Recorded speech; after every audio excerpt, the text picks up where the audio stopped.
Nous allons maintenant télécharger ensemble le CMS WordPress ainsi que l'outil qui se rattache au CMS qui se nomme Layers WP. Donc pour ce faire, on va aller sur Google.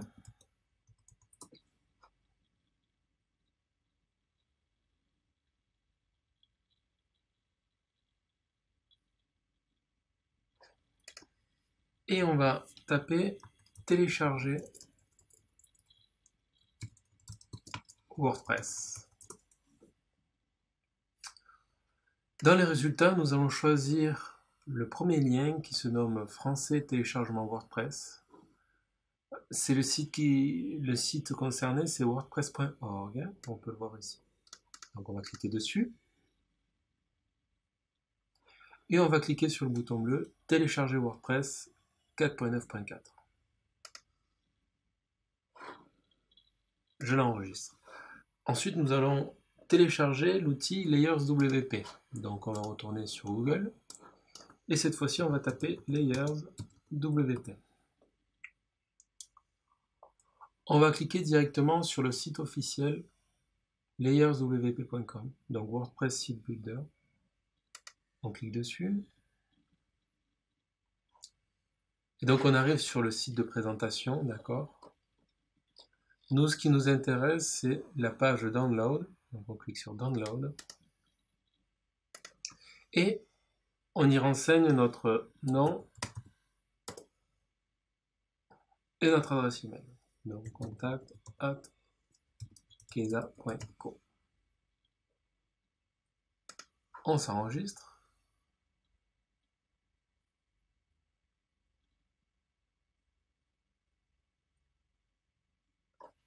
Et ici, on choisit cette icône-là qui concerne donc Layers, donc cette colonne-là. On clique sur Download File.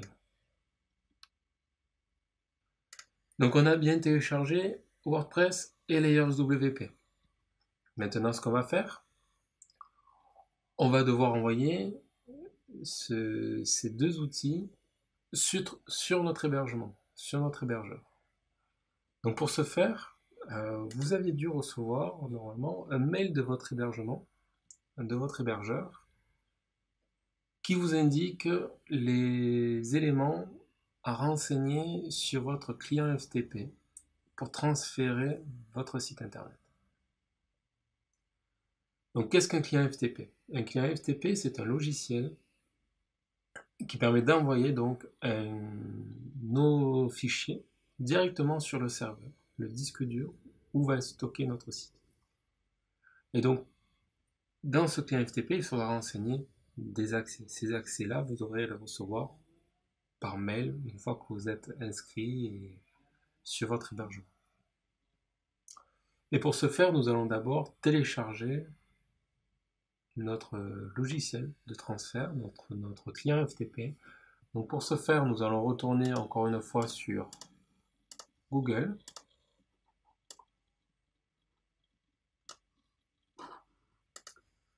Et on va taper client FTP.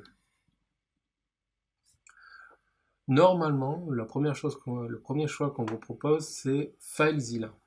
Si jamais vous ne le trouvez pas, en tant que client FTP, je vous propose de taper directement FileZilla en plus, d'accord? Pour être sûr de le trouver. On va cliquer dessus, sur le premier lien, qui nous mène vers le site officiel FileZilla, et on clique sur le bouton Download FileZilla Client. Pour être sûr, il faut accéder à filezilla-project.org. Il faut que ce soit sur ce site-là pour avoir cette présentation-là. Et on le télécharge. Pour information, FileZilla fonctionne sur Windows, Linux et Mac. Donc il n'y a aucun problème à ce niveau-là. On le télécharge. On choisit la version normale, d'accord, qui se situe en seconde colonne. La version Pro propose des services supplémentaires qui ne seront pas utiles pour notre utilisation, et de plus cette version là est payante. Donc nous on va choisir la version classique qui est gratuite et on clique sur le bouton download et on enregistre. Voilà. Donc là on vient de télécharger tous les éléments nécessaires pour envoyer notre site sur notre hébergeur, sur le serveur où va être stocké notre site. D'accord ? Maintenant, on va devoir installer donc FileZilla. Donc pour ce faire, on va reprendre donc notre logiciel d'installation et on va l'ouvrir pour l'installer. Cette manipulation-là, je vous laisse vous l'effectuer parce que moi je suis sur Mac et je pourrais que présenter cela sur Mac. Si vous êtes sur Windows, il faudra faire l'installation de FileZilla, d'accord? Donc on se retrouve tout de suite. Donc comme vous pouvez le voir, je viens d'ouvrir donc FileZilla et on arrive dans cette interface-là. Alors, je vais brièvement vous présenter cette interface. Comme vous pouvez le voir, on doit retrouver donc dans le haut de notre logiciel, on retrouve plusieurs champs, hôte, identifiant, mot de passe et port. Ces informations-là, qu'on va devoir remplir, ce sont les informations que vous devrez retrouver dans votre email, ce fameux mail que vous devrez recevoir de la part de votre hébergeur une fois que vous avez acheté le nom de domaine et l'offre d'hébergement. D'accord ? On va reprendre, on va voir ça de suite après ensemble. Ensuite, plus bas, on va retrouver ici, dans la partie gauche, la partie locale. C'est le panneau local, c'est-à-dire c'est tout ce qui concerne votre ordinateur. Donc on retrouve les dossiers, les fichiers. On peut parcourir les dossiers et fichiers de notre ordinateur pour retrouver donc nos documents à envoyer sur le serveur, bien entendu. Et dans le panneau de droite, on doit retrouver la partie distante. Donc c'est le panneau distant qui permet c'est en fait l'interface, l'arborescence de notre serveur, de l'hébergement, où on pourra naviguer également. Et le but de ce logiciel, c'est de prendre notre document ici, notre fichier, nos dossiers, et le glisser-déposer pour le mettre à droite. Voilà. Dans la partie basse, on va retrouver les fichiers transférés, les fichiers dossiers transférés. Donc on aura la file d'attente et on trouvera les transferts qui ont échoué et les transferts qui ont réussi. Ça permettra de contrôler que tout s'est bien envoyé. D'accord ? Donc dans mon cas de figure, j'ai enregistré donc dans mon dossier, mon site, j'ai créé un petit dossier où j'ai regroupé plusieurs photos qui me seront utiles pour la création de mon site. J'ai créé un document que je vais ouvrir de suite. Et dans ce document, on va retrouver les accès FTP tels que vous devrez retrouver dans votre email. Donc on retrouve l'hôte, le serveur, l'identifiant, le mot de passe et le port. Donc effectivement, c'est ce qu'on me demande. Donc moi, ce que je vais faire, c'est un copier-coller de chaque. Donc je vais copier l'hôte, le serveur. Je vais copier l'identifiant, le mot de passe et le port. En sachant que le port, il ne l'est pas indiqué, vous n'êtes pas obligé de le renseigner, d'accord? Et on clique sur connexion rapide. Et là, hop, on devrait atterrir sur le serveur. Pour confirmer que vous êtes bien connecté sur votre espace d'hébergement, vous devrez retrouver ce message-là, connecté, récupération du contenu de dossier, contenu du dossier, affiché avec succès. Voilà, ces trois messages-là vous confirmeront que vous êtes bien connecté. Et de toute façon, vous devrez avoir un aperçu de l'arborescence côté serveur. Ici, comment ça se passe? Selon l'hébergeur où vous êtes, vous devrez avoir plusieurs présentations. Il est possible que vous n'ayez rien du tout. Dans ce cas-là, parfait. Il n'y a rien à dire. C'est tout bon. Il est possible que vous trouviez des éléments, des dossiers, des fichiers, etc. Comme c'est le cas en ce moment. Et dans ce cas-là, un dossier devrait apparaître selon l'hébergeur. Le nom du dossier change. Dans mon cas, c'est 3W.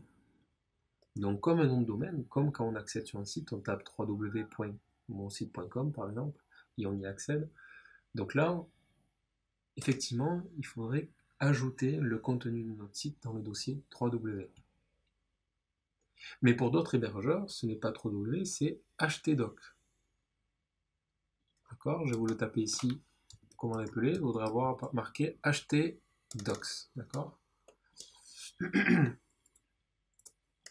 Donc selon l'hébergeur, vous devrez avoir des dossiers. Si jamais vous n'avez ni www, ni htdoc, mais plusieurs dossiers, vous ne savez pas lequel, moi ce que je vous propose, c'est de contacter le service client de votre hébergement, de votre hébergeur, et de leur demander, de leur poser la question, où est-ce que je peux transférer mon site sur le client FTP. Voilà. J'ai ouvert FileZilla, j'essaye de transférer mon site avec FileZilla, mais je ne sais pas dans quel dossier le mettre. Et eux seront plus à même de vous répondre. D'accord? Alors dans mon cas de figure, uniquement dans mon cas de figure, je vais supprimer ce qu'il y a actuellement. D'accord? Surtout ne le faites pas. Ne supprimez rien qui ne sont déjà. D'accord? Ce qu'il y a à la base, il faut laisser tel quel.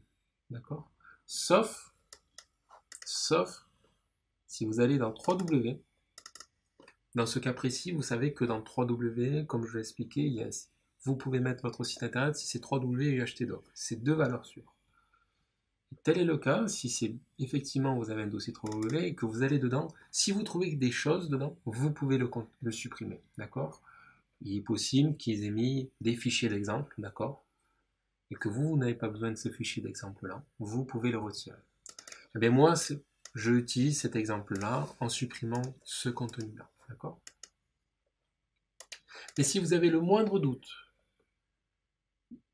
dans la manipulation, à ce niveau-là, contactez votre service client, parce que ça change tellement d'un hébergeur à un autre, on retrouve plusieurs éléments, plusieurs choses qui diffèrent.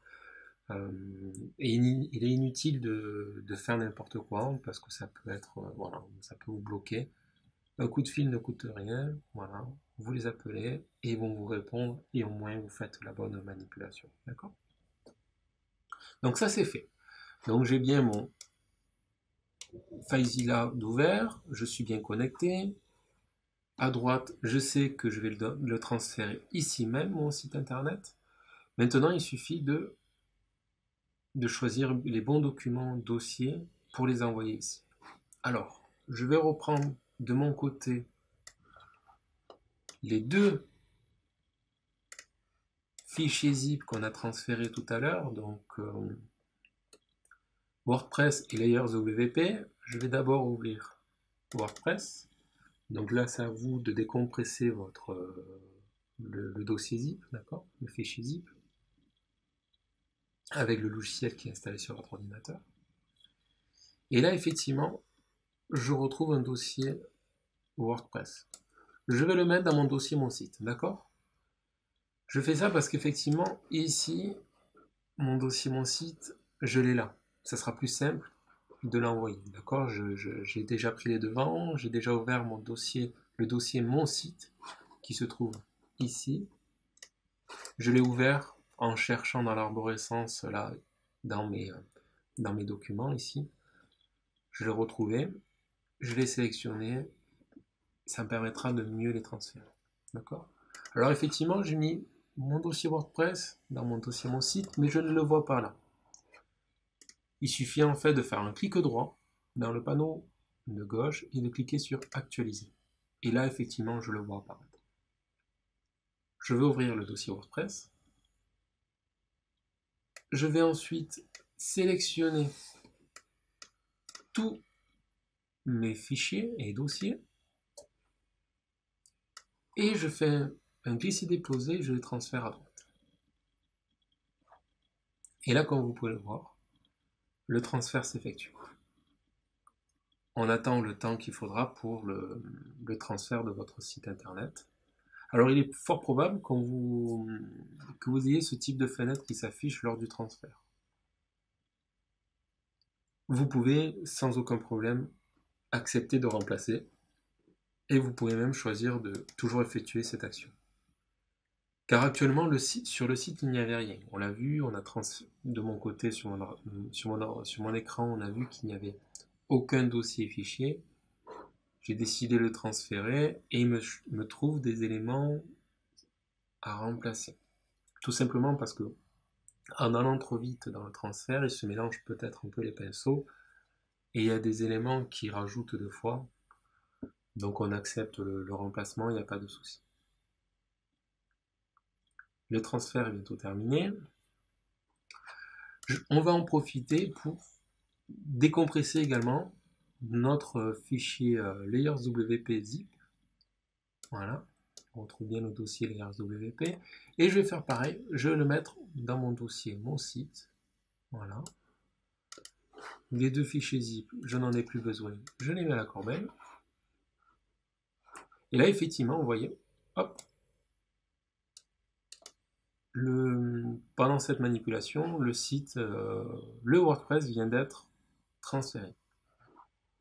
Si je regarde bien, dans l'onglet transfert échoué, on n'a rien. Donc parfait, tout s'est bien transféré. Transfert aussi, on a un certain nombre de fichiers et dossiers, donc c'est parfait. Donc je vais revenir en arrière dans mon panneau de gauche sur mon ordinateur. Pour ce faire, pour revenir en arrière, je vais double-cliquer sur les deux points. Et là, je retrouve bien le dossier layerswp que j'ai mis dans mon dossier, mon site. Je vais l'ouvrir. Et là, je retrouve bien le contenu de l'outil layerswp. Donc je reviens en arrière, j'ai bien layerswp qui s'est mis là. Donc parfait. Alors maintenant, ce qu'on va faire, on va devoir ajouter l'outil layerswp sur notre serveur, dans WordPress, parce que c'est un outil qui se rattache à WordPress. Mais à quel endroit? Eh bien, on va voir ça ensemble. On va accéder dans le dossier WP Content. Et ici, on retrouve trois dossiers. On retrouve le dossier Languages, donc c'est pour les langues. Donc c'est ici qu'on retrouvera toutes les langues de notre WordPress. On retrouve le dossier Plugin, qui est en fait le dossier Extension. On découvrira plus tard à quoi ça sert. Et ensuite, on a le dossier Thème. C'est dans ce dossier qu'on va ajouter notre layerswp. Donc je vais l'ouvrir et je vais copier-coller dans la partie droite, dans le dossier thème. Veuillez bien faire attention de ne pas ajouter le dossier layerswp dans un sous-dossier que vous ne désirez pas. Donc, par exemple, si vous voyez quelque chose en surbrillance, comme ici, cela veut dire que vous allez ajouter layerswp dans un de ces trois dossiers, et ce n'est pas bon. Moi, je vais l'ajouter dans le dossier directement thème, avec le. Donc, je le mets plus bas. Et là, effectivement, le transfert s'effectue. Parfait. On vient de transférer notre site, que ce soit WordPress et layerswp, grâce au FTP, grâce à FileZilla.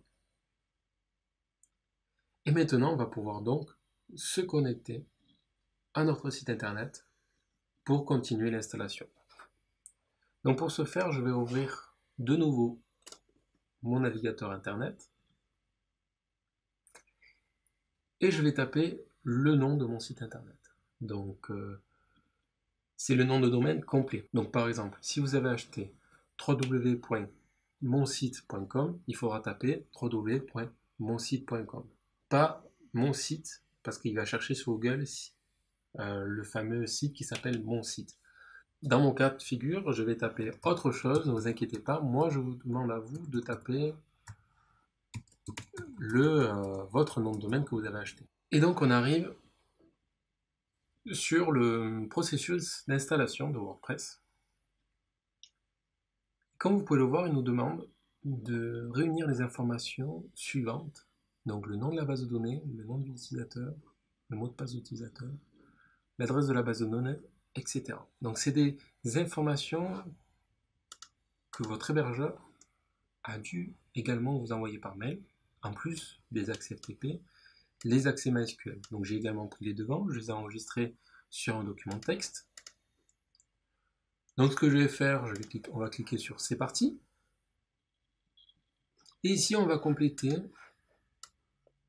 les éléments qu'il nous demande avec les éléments qu'on a en notre possession. Donc la première chose qu'il nous demande, c'est le nom de la base de données.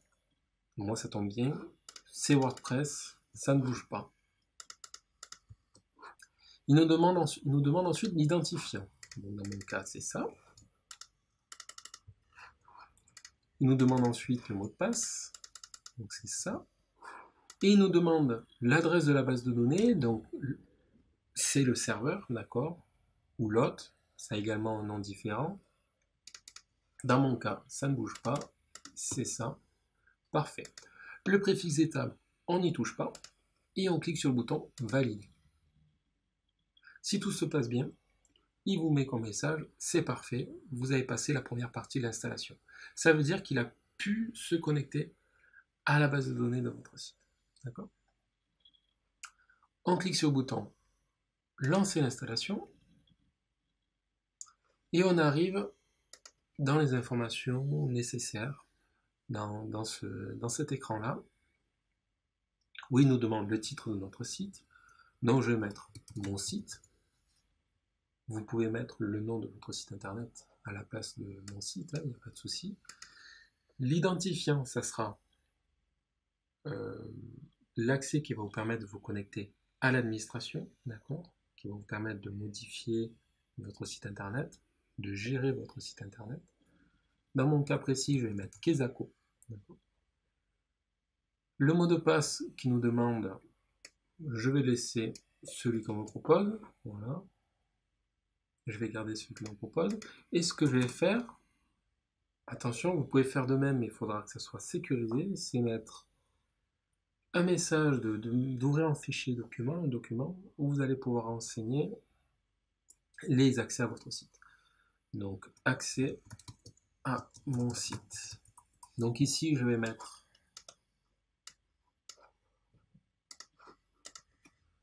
le lien, parce qu'on aura un lien pour y accéder, qu'on va découvrir après. Je vais mettre l'identifiant et le mot de passe.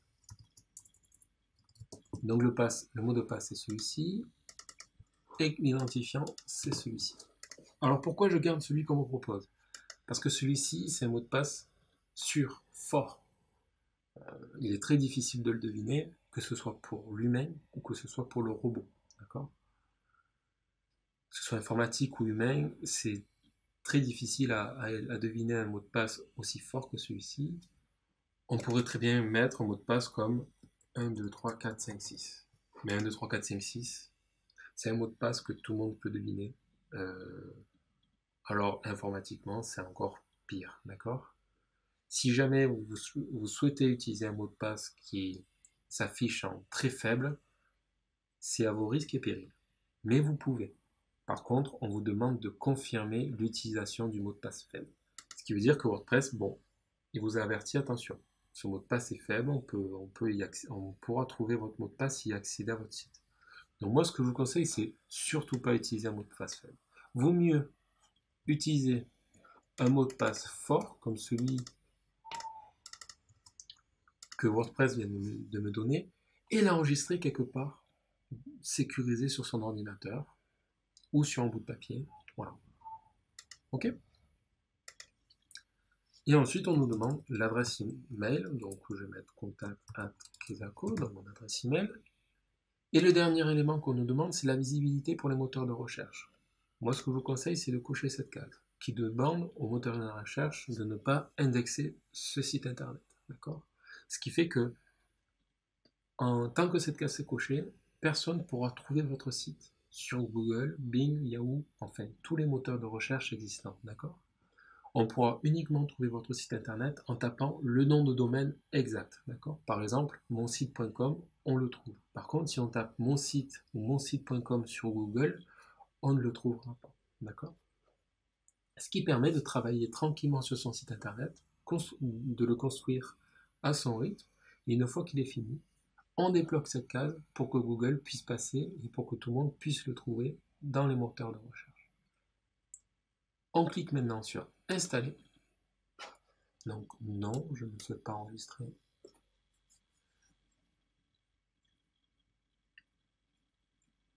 Et maintenant, il nous confirme que WordPress est bel et bien installé. Donc on va se connecter avec l'identifiant et le mot de passe qu'on a choisi. On clique sur se connecter. Et je vais récupérer donc mon mot de passe et je vais mettre soit mon identifiant, soit mon adresse email, c'est au choix. Et je copie-colle mon mot de passe. Se connecter. Parfait. On vient d'installer WordPress sur notre nom de domaine.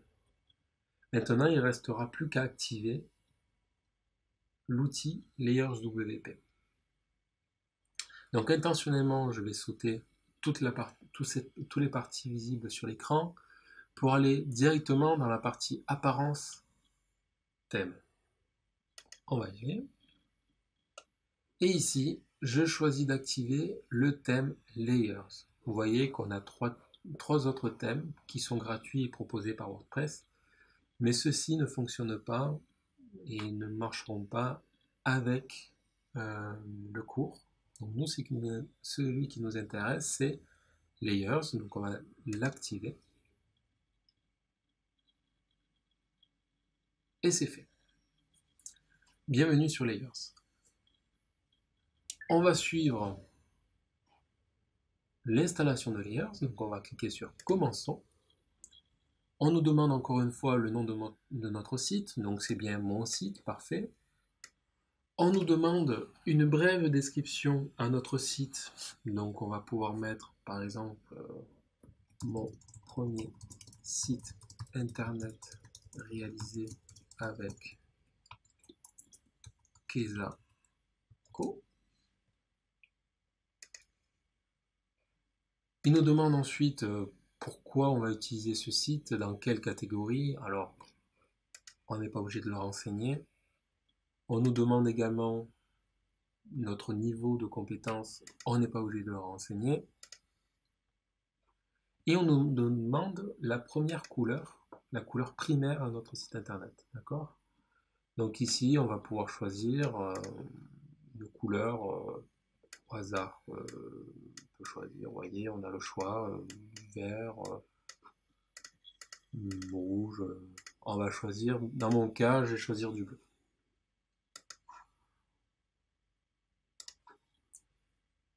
Et on clique sur prochaine étape.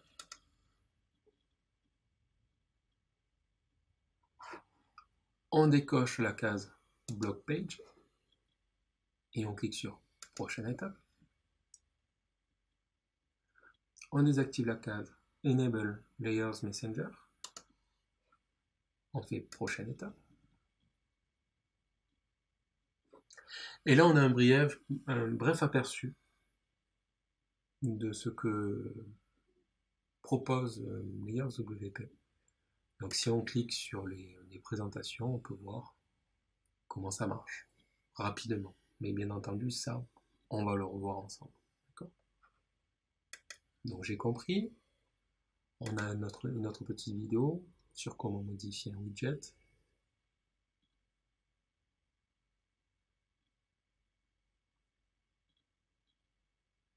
Prochaine étape. Et une autre vidéo sur la personnalisation des widgets. Donc moi je vous laisse le voir, regardez ça à votre rythme, il n'y a aucun souci. Néanmoins toute cette partie-là, on va le voir ensemble. Prochaine étape, on nous demande si on veut ajouter un logo. Donc parfait, ça tombe bien. Moi j'ai déjà un logo que j'ai mis de côté, donc je décide de l'ajouter maintenant. Si jamais vous ne l'avez pas, il n'y a pas de souci, vous pourrez l'ajouter plus tard. Hein. Donc je vais cliquer sur choisir une image et je vais ouvrir, alors je vais fermer cette fenêtre et je vais ouvrir dans mon dossier où j'ai mis que ce soit le logo mais aussi des photos, etc. pour la création de ce site internet. Je vais choisir mon logo et je vais le glisser-déposer pour le mettre dans ma fenêtre. Parfait, j'ai mon logo, Kezako, je clique sur utiliser cette image et je le vois bien apparaître ici. D'accord ? Et je clique de nouveau sur prochaine étape. Et là, on va commencer la construction de notre première page.